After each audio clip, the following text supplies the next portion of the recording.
Ben là. Hey, salut tout le monde. S'il y avait un épisode que j'avais hâte, eh bien, c'est celui-ci. Ben là. Pourquoi? Ben parce que j'ai le privilège d'avoir le rédacteur en chef de La Charente Libre. Ben là. Ben là.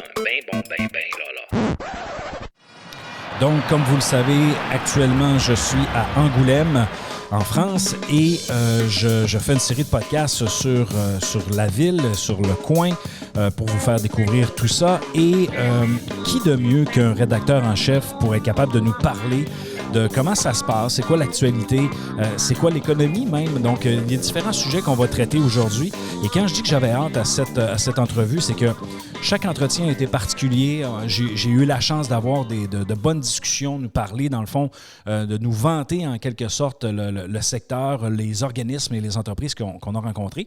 Puis c'est tout à fait correct. Par contre, c'est le fun d'avoir une vue, je dirais, une vue, je ne veux pas dire plus claire, mais une vue sans biais, hein, sans aspect trop positif. Et je vous dirais, ce qui est le fun avec cet entretien-là, notamment avec M. Armel Leny, que je vous présente à l'instant, je pense qu'on va avoir quelque chose de vraiment, mais vraiment intéressant. Ben lala est une expression qui provient du Canada, plus précisément du Québec, mais savoureusement du Saguenay-Lac-Saint-Jean. Le lala est souvent ajouté à la fin de certains mots comme « Ben voyons lala ». Pourquoi lala? Alors quand on dit « Ben lala », c'est comme si nous disions « Bien voyons ». Bref, le nom du podcast est Ben Lala afin de faire un clin d'œil à son concepteur et animateur, Benoît Rochefort, et ajouter la teinte distinctive Lala de sa région natale. Benoît Rochefort est professeur au Cégep de Chicoutimi depuis 2005. Il a été consultant durant une quinzaine d'années en communication et marketing et a réalisé de nombreuses études de marché.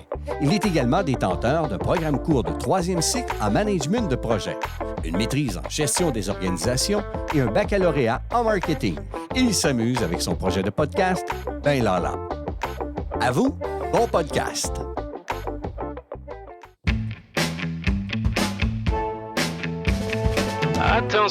Attention! Voici notre invité de la semaine. Monsieur Leny, bienvenue dans mon univers de podcast. Merci d'avoir accepté de venir me rencontrer pour qu'on puisse avoir cet entretien-là. Honnêtement, c'est un privilège que vous preniez du temps parce que je suis convaincu qu'actuellement, là, vous avez d'autres choses à faire que venir enregistrer un podcast. Écoutez, c'est moi qui suis ravi de répondre à vos questions et que la Charente puisse s'intéresser au Québec et au Canada. En fait, j'aimerais ça qu'on apprenne à vous connaître. Vous êtes rédacteur en chef, donc qu'est-ce que vous faites au sein, dans le fond, qu'est-ce que ça fait un rédacteur en chef là, à la Charente Libre? Eh bien, alors, un rédacteur en chef à la Charente Libre, d'abord, moi, ça fait 35 ans que je suis à la Charente Libre. Je n'ai pas commencé rédacteur en chef quand j'étais tout petit. J'ai commencé, j'étais jeune journaliste sportif. J'ai couvert à peu près tous les secteurs. Les faits divers, la politique, la culture, parce que tout m'intéresse et tout doit intéresser des journalistes locaux. Et au fil des années, je suis devenu le plus ancien dans le grade le plus élevé. On a dit, tiens, peut-être tu feras un bon rédacteur en chef. En tout cas, moi, c'est ce que j'essaye de faire. On s'appelle Charente Libre, donc libre est important. On essaie de garder vraiment une liberté de ton, une liberté de parole et vraiment un regard de journaliste sur notre région. C'est extrêmement important et c'est moi qui dois mettre ça tous les jours en musique avec une équipe d'une quarantaine de journalistes venus de tous horizons et qui sont plutôt des gens passionnés.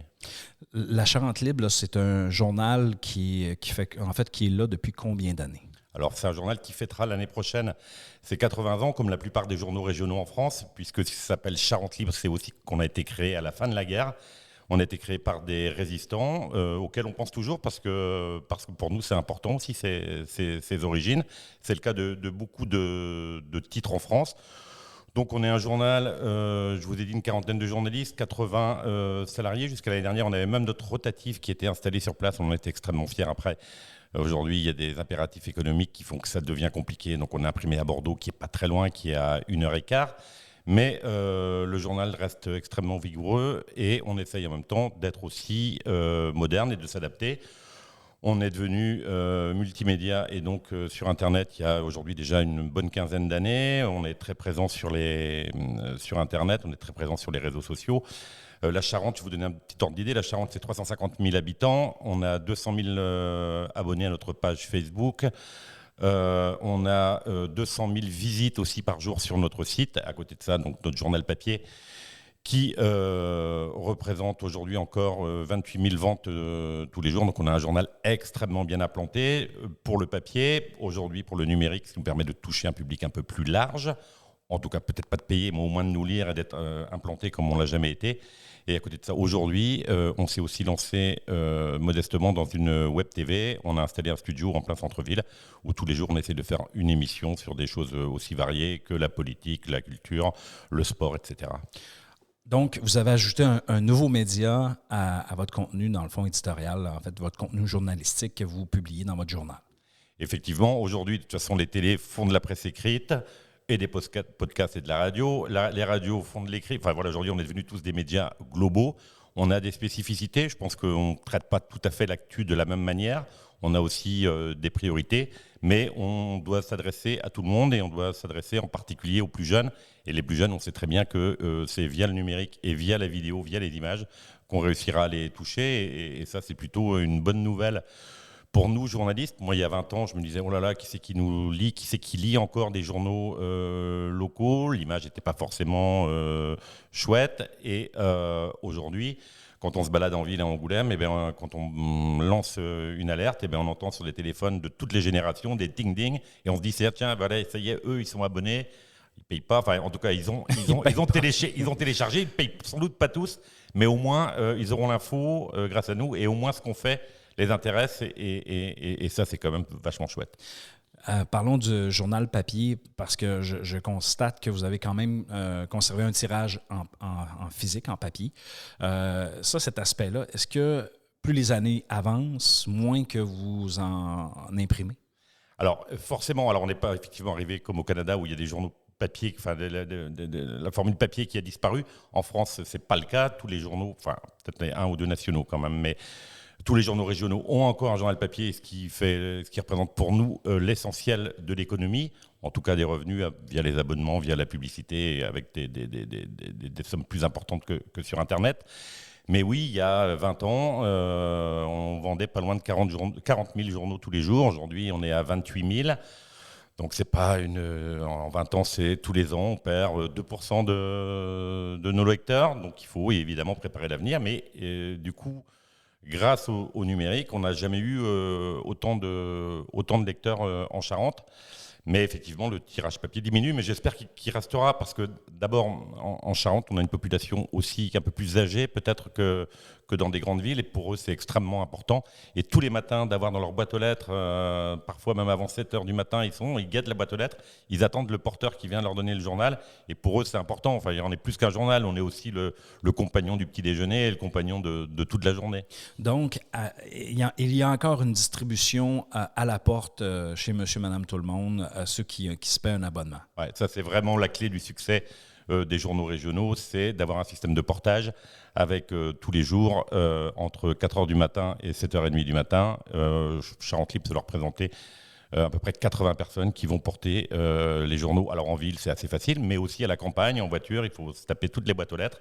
Mais c'est vraiment quelque chose de très important, même si on nous trouve aussi en kiosque. Mais nous, on résiste vraiment grâce à cette formule d'abonnement et de portage qui, voilà, en kiosque, on perd des ventes. En abonnement, on n'en perd quasiment pas. Et en plus, avec l'application, avec le web, je présume que là, vous préparez cette fameuse transformation-là numérique parce que à 2% par année, peut-être qu'un jour, vous allez aussi décider que, bon, économiquement parlant, ça ne sera plus nécessairement viable. Qui sait? C'est pas à souhaiter, là, parce que, vous voyez, moi, dans mon coin, des journaux papier, c'est rendu relativement rare. Ouais. Donc, par contre, je consulte mon journal, je paie mon abonnement à chaque mois sur mon téléphone ou sur ma tablette. Et comme ça, j'ai l'information quand même. Pourtant, je ne suis pas si jeune que ça, j'ai 45 ans. Donc, mais je consomme ça comme ça et je trouve ça plus facile. Mais effectivement, il y a un petit cachet avec le journal. Alors, moi, je vais vous dire un secret, je lis le journal que sur le numérique. D'abord sur les écrans au boulot. Et tous les matins sur ma tablette, c'est quand même tellement plus pratique. Je suis quand même porté parce que ma femme, elle veut le journal papier. Après, elle doit mettre ses lunettes. Moi, du coup, je peux agrandir. Je trouve que c'est tellement pratique, un journal numérique. Mais en même temps, il y a le côté ancré, il y a le côté gravé pour l'éternité, même si moi je fais un journal tous les jours et que je suis pas un conservateur et qu'un journal ça a une journée de vie et après, mais après c'est utile. Un journal, moi je trouve super bien que derrière ça serve à emballer des poissons ou des légumes à marché, que les vieux les mettent encore dans leurs chaussures pour aller faire le jardin.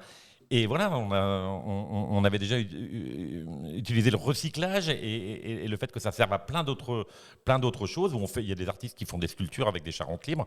Je trouve ça assez génial. Je pense effectivement que comme tout nous vient de l'autre côté, le temps que ça traverse l'Atlantique, on va nous aussi peut-être un jour, les journaux papier vont disparaître. Ce qui est sûr, c'est que l'information et les journalistes et l'information, c'est quand même le plus important, ne disparaîtront pas, j'espère, parce que là, ça sera un monde terrible. Donc voilà, pour l'instant, on n'a pas inventé le modèle économique, mais on n'a pas commencé à aborder la transformation. On est vraiment à fond dans la transformation. Aujourd'hui, nous, les journalistes, chez nous, ils font du papier, de la vidéo, de la photo, du podcast. Enfin bon voilà, même des fois je me demande comment ils arrivent à le faire. Je suis content d'être rédacteur en chef et de ne pas avoir à le faire moi-même. Espérons qu'ils ne l'écoutent pas, cette édition d'aujourd'hui. Hein, bref. Non, mais je leur dis des fois, j'ai bien conscience de ce qu'on vous demande. Mais c'est une réalité d'optimisation du travail, d'être capable de bouger. Vous voyez, moi je ne suis pas journaliste, je suis professeur et j'utilise le podcast comme véhicule. Et là, je me suis promené dans Angoulême d'un endroit à l'autre avec mon équipement et j'ai eu la chance d'enregistrer avec plein de monde. Donc, aujourd'hui, je pense que cette facilité-là à se déplacer et à utiliser, à exploiter les médias pour communiquer, je pense que ça fait partie un peu de cette transition-là. J'aimerais aborder les sujets les plus pertinents, dans le fond, qui concernent Angoulême. Quand je dis les sujets les plus pertinents, si, mettons, je suis du Québec et que je voudrais comprendre comment ça se passe économiquement parlant à Angoulême. Quels seraient les éléments que je devrais savoir? Alors, sur le plan économique, il y a 20 ans, Angoulême, c'était extrêmement compliqué. Angoulême est un bassin industriel extrêmement fort, un des plus forts de toute la façade ouest de la France, malgré une ville qui n'est pas forcément gigantesque, puisque en comptant l'agglo, c'est 120 000 habitants, mais c'était vraiment une ville industrielle et une industrie historique autour du papier, autour des moteurs Leroy-Somer aussi. Et nous, pendant 20 ans, dans le journal, on a traité des fermetures d'usines, des grèves, des manifs, le textile aussi, la fameuse charentaise, nos chaussons extrêmement confortables que le monde devrait porter. Et pendant 20 ans, dans le journal, c'était des fermetures d'usines, des licenciements, etc. Donc c'était très compliqué. Il y a eu aujourd'hui, depuis une quinzaine d'années, un retournement de la situation. D'abord parce que ces usines-là, elles ont disparu de leur belle mort, ou certaines ont continué à résister et se sont armées pour résister, mais vraiment sur des marchés de niche. Et à côté de ça, il y a des nouvelles activités qui émergent. On peut en parler de tout ce qui tourne autour de la bande dessinée. Angoulême Festival de la bande dessinée, je pense que vous en avez parlé dans plein d'émissions. On n'est pas resté à la bande dessinée. Il y a eu des studios d'animation qui se sont implantés, qui réalisent des grands films d'animation qui font des très belles carrières. Alors, ce n'est pas forcément des milliers d'emplois, encore que je crois que c'est aujourd'hui un bon millier. Mais au-delà de ça, c'est aussi des métiers qui ont permis de faire venir une nouvelle population, des gens un peu plus jeunes, des gens qui venaient peut-être plus des villes. Et ça aussi changer l'image que Angoulême pouvait donner à l'extérieur. Et ça a vraiment apporté un vrai dynamisme. À côté de ça, Angoulême a la chance d'être extrêmement bien desservi, à la fois par la route avec des autoroutes. Voilà, Angoulême n'est pas une ville enclavée, Angoulême est tout près de Bordeaux, et aussi grâce à l'arrivée du TGV au début des années 90, avec une nouvelle version il y a 3 ou 4 ans qui met Angoulême à 2 heures de Paris, permis aussi d'attirer de nouvelles populations et aussi des créateurs d'entreprises. Et il y a des projets assez fabuleux qui se montent en Charente et de très très belles réussites. Nous, à Charente Libre, on les accompagne. Tous les ans, depuis 7 ou 8 ans, on organise une soirée autour des réussites de l'économie et je vous assure qu'on trouve des pépites assez incroyables et on en est très fiers et c'est vraiment chouette. Donc, juste vous présentez, en fait, les entreprises, les startups présentent leurs projets et vous choisissez à l'intérieur de ça et vous accordez des prix. Comment vous fonctionnez? Voilà, longtemps on a reproché aux journalistes de parler que des choses qui ne marchaient pas, qui arrivaient, des trains qui n'arrivaient pas à l'heure. Et c'était en particulier le cas dans l'économie, puisque je vous disais, c'était une période extrêmement compliquée de transition. Donc nous, on a décidé de dire que ouais, on continue à faire ça parce que c'est important et on ne va pas mentir aux gens. Il y a toujours des entreprises en difficulté, mais on a aussi voulu leur montrer qu'il y avait plein de gens et plein de chefs d'entreprise qui faisaient vraiment des trucs très chouettes. Et donc tous les ans, on organise on organise une soirée où là, l'idée, c'est de mettre en valeur le tissu économique et son dynamisme. Et donc, on choisit 5, 6 entreprises dans différents secteurs. Alors, pas des secteurs d'activité, mais plus des reprises, transmissions d'entreprises ou des entreprises qui bossent bien à l'export. Ou aujourd'hui, très important, des entreprises qui prennent soin de leurs salariés, qui ont un aspect de développement durable et soin aux salariés qui est important. Voilà. Et ça permet vraiment de montrer une autre facette. À cela, en plus, s'ajoute un chômage qui, en France, qui était une vraie plaie il y a encore 5 ou 6 ans, qui aujourd'hui a vraiment baissé. Ça donne vraiment une image totalement différente sur le plan économique, et y compris à Angoulême. Les entreprises ont du mal à recruter et aujourd'hui, les salariés sont parfois en position de force. C'est plutôt une belle revanche. Oui, je comprends. C'est une situation qui se ressemble un peu avec le Québec actuellement. Là. Alors, l'économie va bien. Après, le commerce, c'est plus compliqué. C'est un élément important. Quand vous parlez de commerce, on parle d'entreprises, par exemple, qui sont situées dans les centres-villes. Voilà, c'est Okay. les centres-villes. Alors, j'imagine le phénomène doit être à peu près le même, et même bien en avance au Québec, avec des zones commerciales en dehors des villes qui se sont extrêmement développées, autour de la voiture, autour de chaînes nationales, internationales. Et du coup, le centre-ville, venez à Angoulême. Angoulême a un centre-ville assez fantastique qui est situé sur un espèce de piton rocheux entouré de remparts. C'est vraiment très chouette. Il y a 20 ans, c'était le cœur du commercial de la ville. On y trouvait tout le monde venait. Et même en semaine, il y avait du monde, beaucoup de monde dans les rues piétonnes. Aujourd'hui, c'est extrêmement compliqué.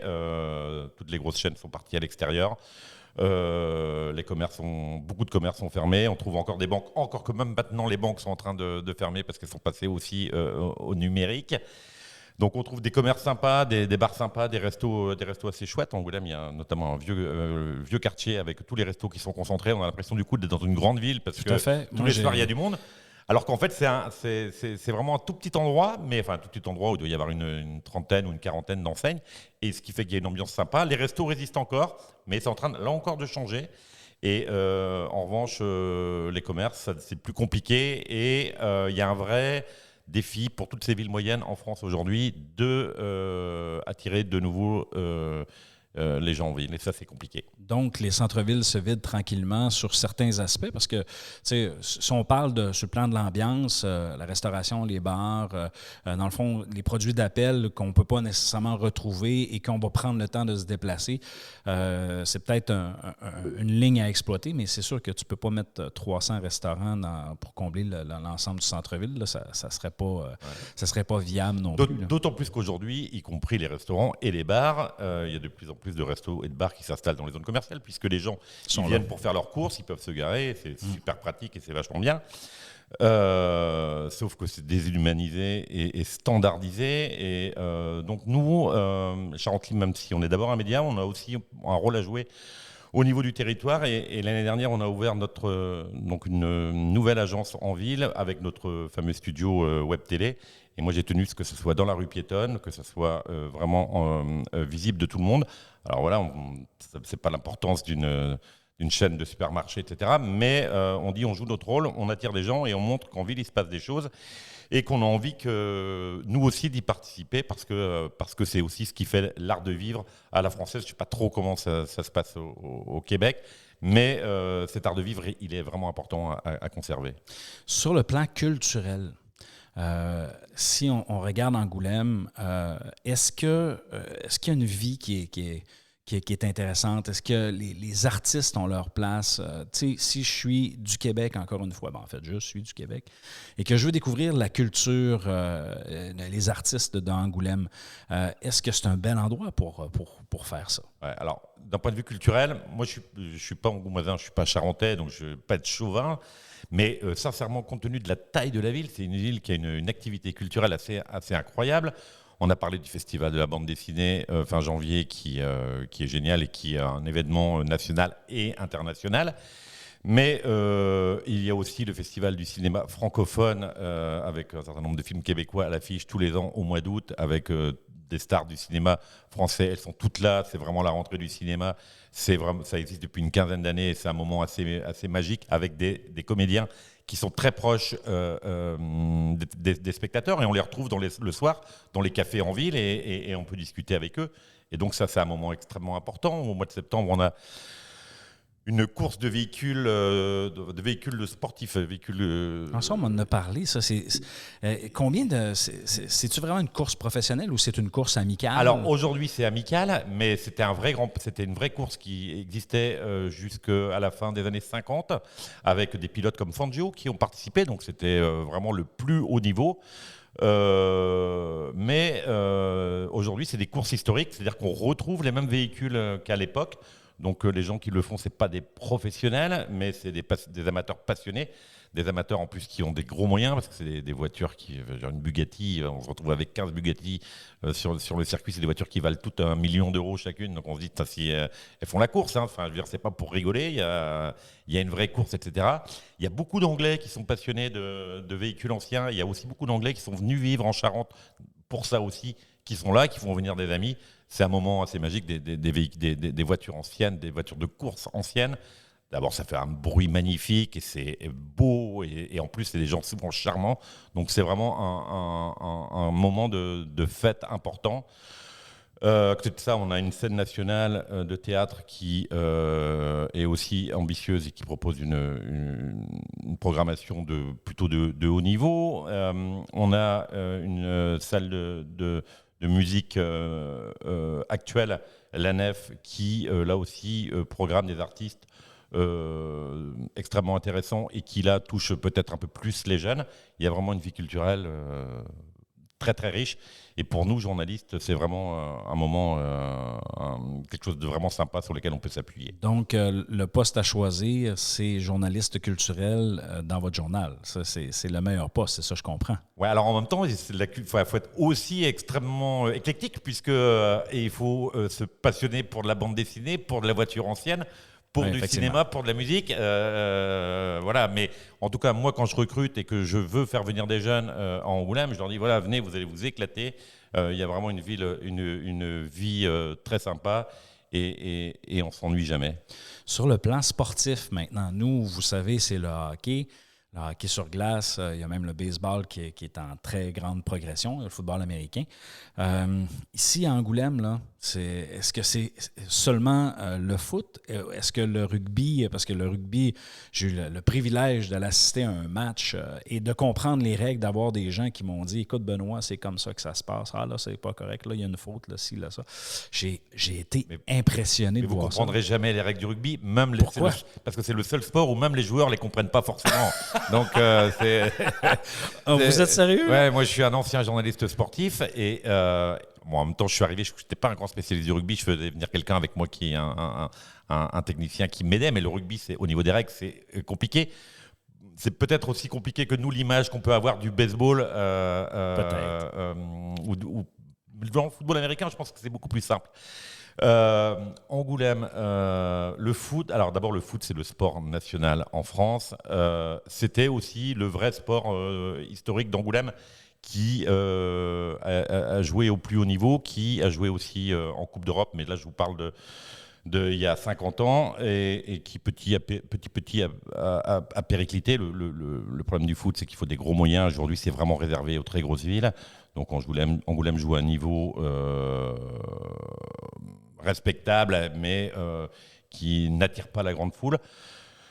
En revanche, il y a une équipe de rugby qui joue donc en 2e division nationale, donc en gros qui se situe autour de entre la 15e et la 30e place nationale. Donc ça commence vraiment à être intéressant avec des joueurs qui sont internationaux, qui viennent de beaucoup de pays, y compris. Il peut nous arriver d'avoir des Canadiens, je crois qu'il y en a d'ailleurs un cette année, avec des gens qui ont été internationaux ou qui vont le devenir parce que c'est des jeunes extrêmement prometteurs. Et c'est vraiment le sport qui fédère la ville. Vous y étiez samedi, vendredi. Vendredi, Ouais. 6200. 6200, donc c'est vraiment spectateurs. une très belle affluence. Toute la ville était vraiment présente, avec en plus des espaces de réception pour les partenaires, pour les entreprises, pour les collectivités, où tous les gens qui décident, qui comptent à Angoulême sont présents et c'est un moment important. On peut voir tout le monde, mais on voit aussi le peuple qui est là et qui pousse son équipe. Bon, alors j'ai peur que ça dure pas très longtemps, qu'ils repartent au niveau inférieur, mais ils essaieront de remonter. Voilà, le rugby c'est aujourd'hui devenu le sport numéro 1 à Angoulême et Angoulême n'est pas une ville sportive extrêmement performante. On est entouré par des villes comme Bordeaux, comme La Rochelle, championne d'Europe de rugby.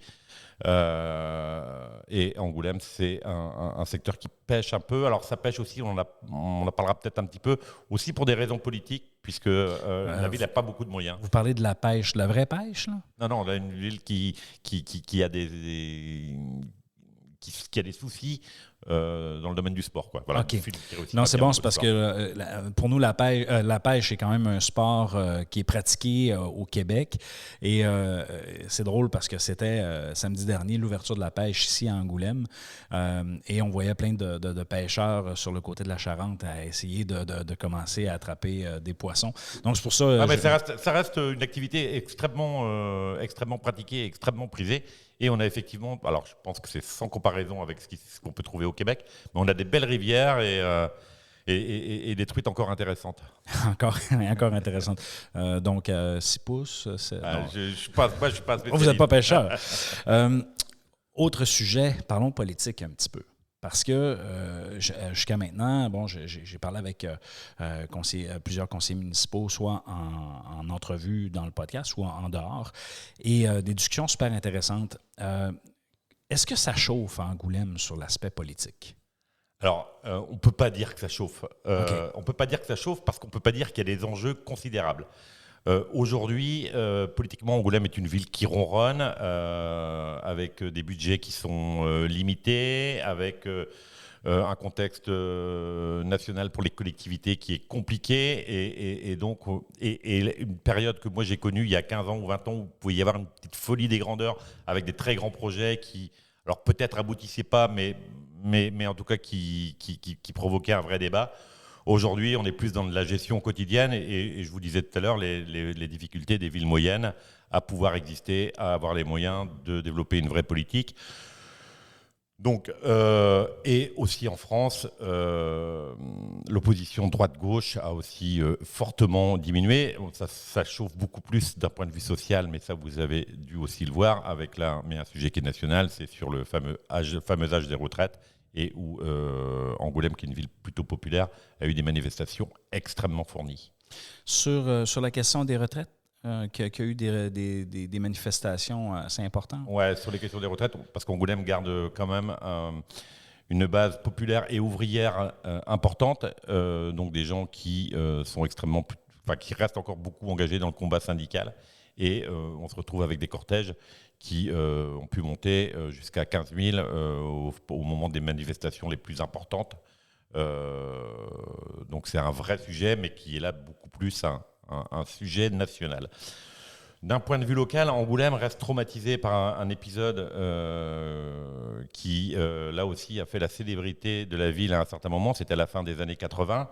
Il y avait un jeune maire qui s'appelait Jean-Michel Boucheron, un jeune maire socialiste, qui a fait beaucoup de choses pour la ville, qui l'a vraiment modernisé, changé, qui a fait naître toute cette ébullition culturelle extrêmement importante, mais qui, à côté de ça, en mettait aussi beaucoup dans ses propres poches Ah oui? Et, On parle de pots de vin? Et ou on- alors là, c'était des pots de vin, effectivement, des détournements extrêmement importants. OK. Angoulême est la première ville, il y en a eu d'autres après, mais Angoulême est la première ville où le maire a fini en prison. Après, en plus, un épisode rocambolesque de fuite en Argentine où il avait ouvert un resto et où la ville, du jour au lendemain, s'est retrouvée totalement ruinée. Mais quand je dis ruinée, c'était vraiment le cas. Le gouvernement de l'époque a dû venir en aide pour donner des moyens parce que la ville ne pouvait plus subvenir à ses dépenses les plus basses. Tout ça, c'était il y a plus de 30 ans. Et aujourd'hui encore, les impôts restent extrêmement élevés. Un peu moins qu'à une certaine époque, parce que partout ça a augmenté. Angoulême avait pris de l'avance, donc un peu ce besoin-là, mais avec des impôts élevés et avec des remboursements d'emprunts qui datent toujours d'il y a 30 ans, ce qui fait que ça limite aussi les possibilités d'investissement de manière importante. Et Angoulême se serre la ceinture depuis 30 ans. Le virage qu'Angoulême a pris, entre autres, avec le pôle image, tout alentour du papier, de la BD, et ainsi de suite, est-ce que vous pensez que ça a été une orientation intéressante pour le développement de la ville? Alors, je pense que c'est effectivement une orientation intéressante parce que ça change l'image de la ville. Angoulême, c'était l'industrie du passé. Aujourd'hui, c'est plutôt de l'industrie de l'avenir, de l'animation, de l'entertainment, comme on dit aussi, avec des jeunes qui viennent bosser. Et ça change vraiment l'image de la ville. Ce qui change aussi, c'est que ces studios de dessin animé ont souvent investi de vieilles friches industrielles qui étaient de magnifiques monuments témoins du passé glorieux d'Angoulême, qui étaient totalement au bord de la ruine pour la plupart d'entre eux. Et aujourd'hui, ils ont été réhabilités, abritent à la fois ces entreprises, ou abritent, je pense que vous l'avez visité, le musée de la bande dessinée, qui est dans des anciens chais, et qui ont été totalement réhabilités. C'est vraiment un endroit vraiment très très beau. Et ça change vraiment la perception de la ville. Et derrière, on peut construire autre chose. Voilà. Et j'ai oublié de vous parler d'un élément extrêmement important par rapport à l'économie, c'est le cognac. Le cognac. Alors le Cognac, c'est pas Angoulême, mais on est dans le même département. Cognac, c'est à 40 km. Il y a aussi du vignoble à Angoulême, qui est un peu moins prestigieux que celui qui est plus proche de Cognac, et qui, lui aussi, apporte beaucoup à l'économie locale. Il y a eu une grave crise dans les années 90, début des années 2000, où le cognac ne se vendait plus, où on arrachait, y compris des vignes de cognac pour mettre du vin. Tout ça a changé à une vitesse grand V. Les Américains n'ont jamais consommé autant de cognac qu'aujourd'hui, tirent le marché. C'est aussi le cas en Chine, même si là c'est un peu plus compliqué. Et il y a vraiment un nouvel âge d'or du cognac et qui a totalement dopé l'économie charentaise. Et c'est vraiment un poumon extrêmement important. Le cognac, c'est le premier produit exporté par la France. Donc, je ne parle pas de la Charente. Hein, je veux dire, le cognac rapporte plus d'argent à la France que le Bordeaux, qui peut être éventuellement plus connu, ou que la vente d'Airbus, d'avions, quoi. Les champs de vignes, j'ai eu le privilège d'aller faire du vélo dans ces vignes-là. Dans le fond, j'ai été à peut-être une vingtaine de kilomètres en campagne vers Cognac à partir de Angoulême. Et dans cette section-là, dans cette partie-là, effectivement, il y avait des vignes, il y avait des producteurs locaux qui traitaient, distillaient le vin et qui revendaient ça justement à des entreprises de cognac pour l'assemblage à Cognac. Donc, mais c'est vraiment impressionnant. Je suis content que vous en parliez parce que j'avais pas réalisé non plus que ça arrivait jusqu'ici, dans le fond, jusqu'à la périphérie quasiment d'Angoulême. Ouais, non, mais effectivement, même ça dépasse Angoulême de l'autre côté.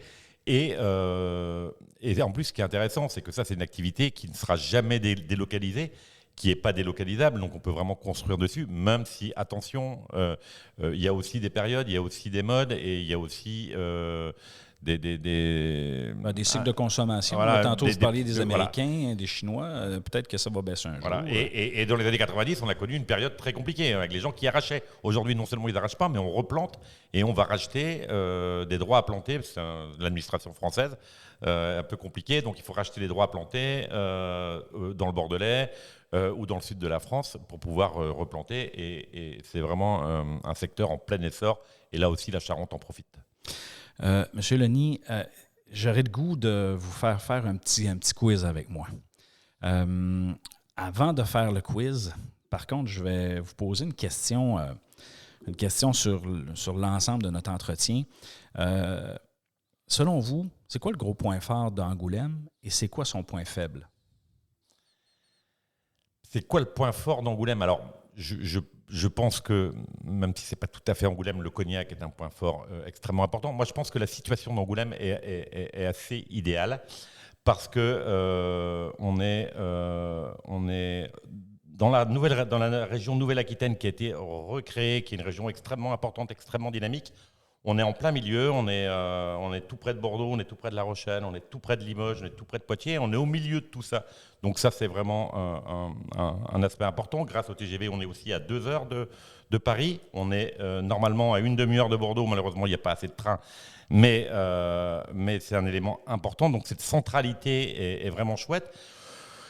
Et aussi le fait qu'aujourd'hui encore, ça reste assez facile de s'installer à Angoulême. Les tarifs de l'immobilier sont extrêmement abordables. On est accueillis les bras ouverts parce qu'il faut relancer l'économie. Et donc l'accueil est vraiment sympa. Donc tout ça fait que Angoulême a de vrais atouts. Donc là, j'ai juste des points forts. La ville, elle doit sûrement avoir un point faible. Ouais, la ville, elle a un point faible. C'est effectivement sa taille. Aujourd'hui en France, avec le phénomène de métropolisation qui est extrêmement important, des villes de, je vous ai dit 120 000 habitants en comptant l'agglo, mais 40 000 en comptant simplement le centre-ville, c'est petit, c'est trop petit pour attirer des activités que les gens recherchent.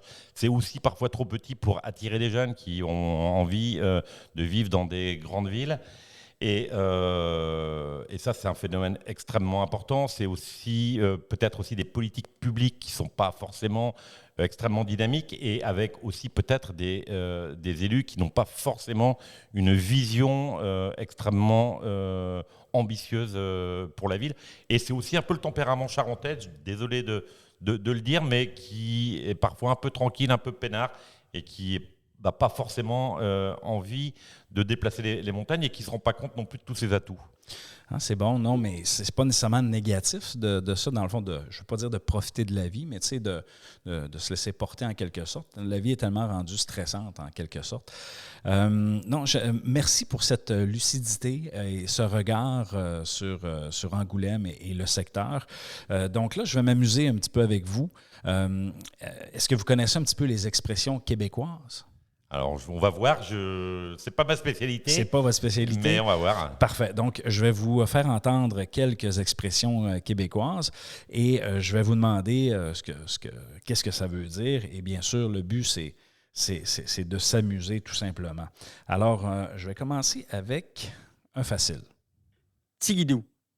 Alors, je n'ai pas bien entendu. Je vais vous le faire réentendre. Attendez. Tigidou.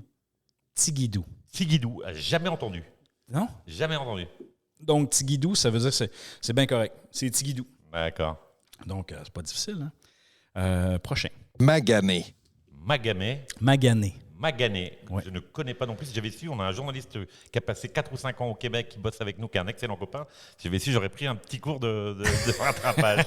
Non, il n'y a pas de souci. Donc, quand on dit que quelqu'un est magané, c'est un peu, par exemple, comme les jeunes qui sortent le jeudi, qui vont en classe le vendredi matin, puis qui sont un peu tout croche, là. Donc, magané, c'est un peu ça. J'ai quelques journalistes qui sont comme ça le vendredi matin. Ah, ça, c'est des jeunes journalistes. Je vais leur dire. Ça se peut. Prochaine. Tu me niaises. Tu me niaises. Ouais, je suis vraiment pas calé du tout. Hein, je ne connais pas. Il n'y a pas de problème. Tu me niaises, c'est quand quelqu'un, par exemple, te raconte des babas ou des histoires. Puis là, tu vas dire, ben là, tu me niaises. Tu sais, c'est pas vrai ce que tu viens me dire là. Dans le fond, tu me niaises. C'est la façon qu'on l'utilise. Je vais vous en faire un autre pour le fun. Avoir les yeux dans la graisse de bine. Avoir les yeux dans la graisse de bine. Là, c'est à mon avis, alors, je ne sais pas si je peux le dire, c'est avoir la tête dans le cul. Je veux dire, en français, ça me fait penser à ça, mais je ne sais pas ce que c'est que la bine, vous allez me le dire. En fait, c'est lorsque tu n'es pas réveillé le matin, tu as comme les yeux dans la graisse de bine, donc tu es plus endormi un petit peu. Là. Mon expression qui était un tout petit peu vulgaire, traduisez bien. Donc, mais vous n'êtes pas le seul. Hein? Puis j'ai eu des gens qui me l'ont dit très clairement. Il y a des gens qui se sont auto-censurés sur l'expression. Un petit dernier, OK? Un petit dernier. Accrocher ses patins. Accrocher ses patins. Oui. Alors, j'imagine qu'il fait très froid, qu'il y a de la glace et qu'il faut rester en équilibre et que... Accrocher ses patins, c'est une expression qui veut dire s'arrêter ou prendre sa retraite. Donc, quand, par exemple, étant donné je suis Canadien, le sport national, c'est le hockey. Quand on dit qu'un hockeyeur accroche ses patins, c'est qu'il prend sa retraite. C'est terminé. Donc, quand on dit « j'accroche mes patins », ça veut dire que c'est terminé, je passe à autre chose. Okay, alors moi, en tant qu'ancien journaliste sportif et de football, je dis « je vais raccrocher les crampons ». Ah ben c'est exactement la même expression. C'est la même chose. Donc, M. Armel Leny, je vous remercie d'avoir... pris le temps de venir me voir, en fait, me rencontrer dans ce podcast. Est-ce que je ne vous ai pas trop magané? Ça va bien? Ça va très, très bien. C'était un très bon moment. Vous voyez, j'ai réutilisé une expression. Merci beaucoup. Vous écoutez Ben Lala en France. Financé par le programme de soutien à la mobilité professionnelle des Cégeps du Québec, du ministère de l'Enseignement supérieur du Québec et géré par la Fédération des Cégeps et des partenaires suivants. Le Media School d'Angoulême, le Cégep de Chicoutimi, le comité de jumelage d'Angoulême et celui de Saguenay. À vous tous, bon podcast. Donc, je tiens à remercier mon invité d'aujourd'hui. Je pense qu'on a fait le tour de façon intéressante sur Angoulême avec une autre perception. Et vous pouvez remarquer, entre autres, ce fil conducteur dans lequel Angoulême, c'est une place qui est intéressante à envisager, que ce soit pour le travail, les études et le tourisme. Il y a une vie qui est ici et il y a quand même des similitudes quand même assez intéressantes avec ce que l'on peut voir, par exemple, au Québec, notamment au Saguenay. Alors, mes très chers amis, il ne me reste qu'à vous dire ciao, ciao.